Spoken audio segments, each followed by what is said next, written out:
Joining me now from Rockville, Maryland is Aaron Manis. He's a lecturer and research associate with the University of Maryland School of Public Policy and an expert on the American vice presidency.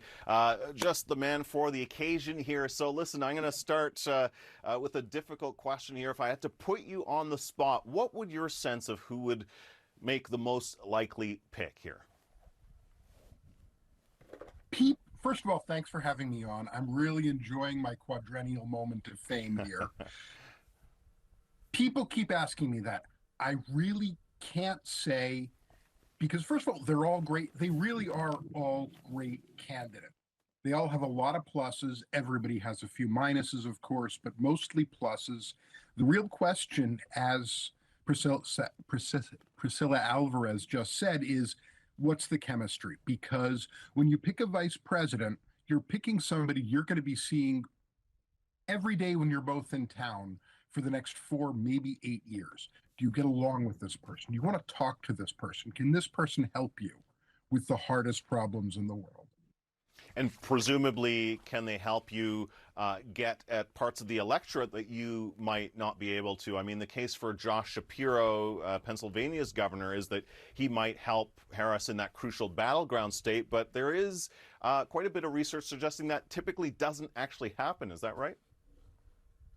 That's right. I actually saw a clip of your show. You had Kyle Kopko, one of the experts on the question of the vice presidential impact on the election on. And his research, he and his partner, Chris Devine, their research is the best. It says, maybe a little bit, not much.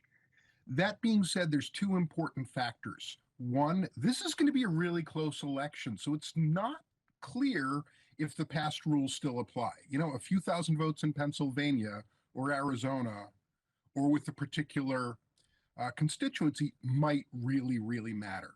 But the most important thing is, and you can see the Republicans didn't do this, pick someone who there's no doubt that they're presidential.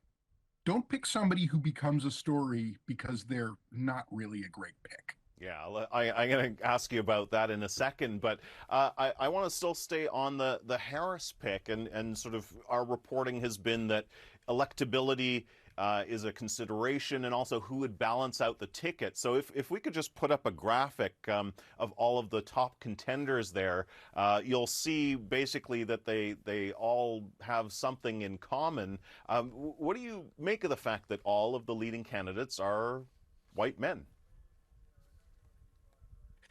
So there's this myth that we need to balance the ticket. Since we have our first woman of color running for the presidency, we should balance it with a white man. So that's one interpretation. I don't know if that's true, but that is certainly the conventional wisdom that's taken hold. The other thing is you're talking about the historic reality, which is white men still enjoy a lot of advantages in the United States. So it's no surprise that a lot of the people at the top are still white men. That is changing, and that's great.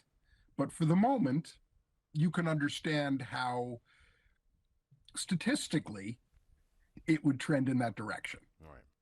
All right. So you touched a little on J.D. Vance here, Donald Trump's running mate, having some people wondering whether he should be replaced because of comments that he's made that haven't been particularly helpful. But so if we were saying earlier that the Veep picks might have less effect than we might think in terms of positively, in terms of getting blocks of voters. Is the opposite true as well, that they won't really matter in terms of being a drag on the ticket? I guess that's the Sarah Palin question. Right. I mean, it's very tough to say. The two VP picks that were generally seen as duds were Dan Quayle, in recent years, Dan Quayle and Sarah Palin.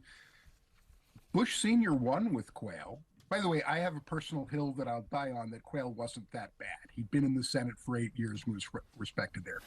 Palin was probably a drag on McCain, but remember, the economy had just completely fallen apart, and we'd had 8 years of Republicans. McCain was going to face an uphill battle no matter who he picked. And he was up against a once-in-a-generation political talent in Barack Obama. So it's very hard to say, but this election's going to be so... all the projections are that it's going to be very close and turn on very specific turnout or the very small group of undecided voters. So it's tough to say. Tough to say indeed. Listen, really appreciate having you on. Aaron Maness, thank you so much for being here with us.